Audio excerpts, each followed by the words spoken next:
Serikali kupitia wakala wa nishati vijijini REA inaendelea kusogeza huduma ya umeme kwa wananchi vijijini baada ya kuanza utekelezaji wa mradi mkubwa wa kusambaza umeme katika vitongoji 634 mkoani Ruvuma. Mradi huo utakaogharimu zaidi ya bilioni 69.1 unatarajiwa kunufaisha zaidi ya wateja 20,000 wa awali na kutekelezwa katika kipindi cha miaka mitatu.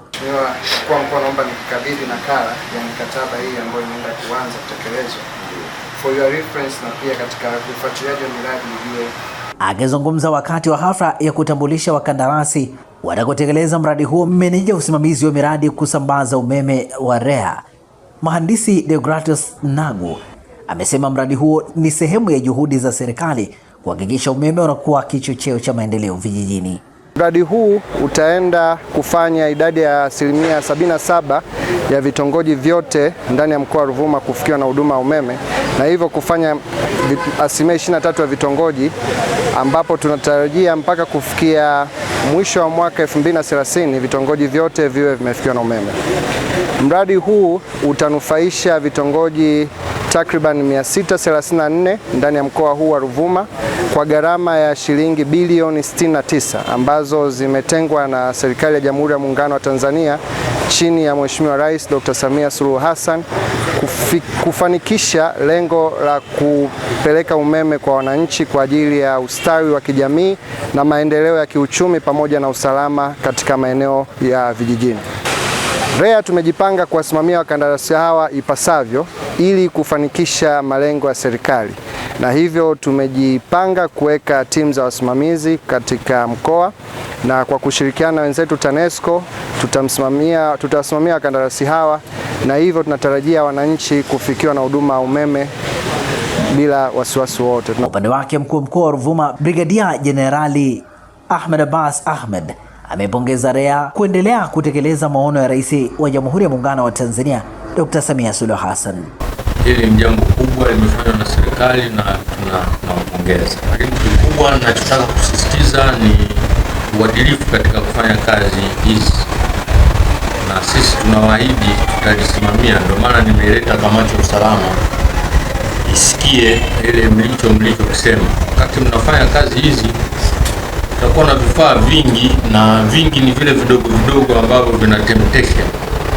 Kwa hiyo sisi kama mkoa tuna wajibu wa kuhakikisha ulinzi, lakini na nyinyi wenyewe pia muhakikishe mnalindana wenyewe kwa wenyewe kabla ya sisi kuwalinda. Wakipatikana watu wenye maadili ya ovyo within yourself, ni rahisi hata kutusumbua sisi, kwa sababu nyinyi sasa mtakuwa mnafanya kitaalamu, sisi malayman itakuwa tujui. Unaleta lile rola la waya, sisi tunajua umeleta rola la kutosheleza kijiji au kitongoji kimoja, kumbe nyinyi mmeshalikata huko. Kwa hiyo sisi hatuna knowledge hiyo. Kwa hiyo ni lazima nyinyi wenyewe muwe loyo katika hizo huduma mnazozitoa na kwa taifa lenu.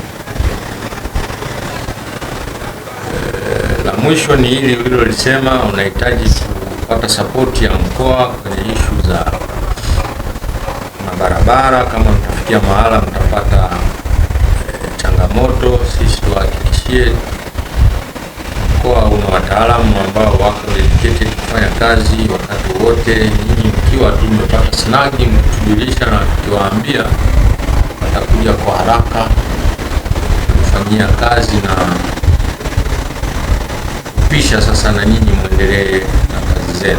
Katika utekelezaji wa mradi huo, kampuni ya ETDCO itasambaza umeme katika vitongoji 262 vya wilaya za Mbinga na Nyasa kwa gharama ya shilingi bilioni 37.9, huku Energy Services Limited ikitekeleza mradi katika vitongoji 372 vya wilaya za Songea na Mtumbo na Tunduru kwa gharama ya shilingi bilioni 31.2. Mimi majina yangu ni Engineer Richard Weston Mwanja ambaye ni kaimu meneja mkuu wa kampuni ya ETDCO. Na wananchi wa mkoa wa Ruvuma, hasa wilaya ya Mbinga na wilaya ya Nyasa, tunawaahidi kwamba tunaenda kutekeleza mradi huu kwa viwango vya ubora wa juu sana, na ukizingatia sisi ni kampuni ambayo ni ya serikali, ni kampuni chini ya TANESCO. Kwa hiyo tunafahamu wajibu wa kutekeleza, hasa katika kutekeleza miongozo, sera za serikali. Kama ulivyosema, sisi ni wakandarasi wazawa na tunajenga sio kwa kutengeneza faida tu, ni kwa kujenga taifa na kwa kuendeleza ili wananchi waweze kufurahia umeme pia. Kwa hiyo naomba nikuhakikishie tunashukuru sana. Kwanza nimechukua nafasi kwa kushukuru kwa mkataba huu na tutautekeleza kama tulivyokubaliana. Hadi sasa vijiji vyote 551 mkoani Ruvuma tayari vimeunganishwa na umeme, huku vitongoji 2107 kati ya 3691 vikiwa tayari vimepata huduma hiyo, na kazi ikiendelea vitongoji 731 vilivyosalia, huku dhamira ya serikali inalenga kuhakikisha kufikia mwaka 2030 vitongoji vyote nchini vinapata nishati ya umeme kupitia utekelezaji wa miradi ya kimkakati kama huu unaoendelea mkoani Ruvuma. Hii ni Toka Zamani TV, mimi ni Shehane Mzeina. Kila siku Fort Johanna Daycare and Nursery School inaanza na tabasamu, furaha na ujifunzaji unaohisi kama nyumbani. Tunafuata mfumo wa Montessori. Watoto hujifunza kwa kuchunguza, kugundua na kufanya mambo kwa vitendo, huku wakikua kwa uhuru. Walimu na walezi wetu wamefunzwa vizuri, wana uzoefu na upendo mkubwa kwa watoto, kuhakikisha kila mtoto anahisi kuthaminiwa na kujaliwa. Fort Johanna Daycare and Nursery School ni mahali salama na penye ubunifu, ambapo watoto wanajifunza, wanacheza na kujijenga kwa kujiamini. Kwa wazazi wa Kigamboni na maeneo karibu ya Dar es Salaam, usikose nafasi. Usajili kwa mwaka wa masomo 2026 umefunguliwa sasa. Tunapokea watoto kuanzia umri wa mwaka 1 hadi miaka 5. Fort Johanna Daycare and Nursery School, mahali ambapo kujifunza ni upendo. Tembelea au tupigie simu leo kwa namba za simu 0746369615.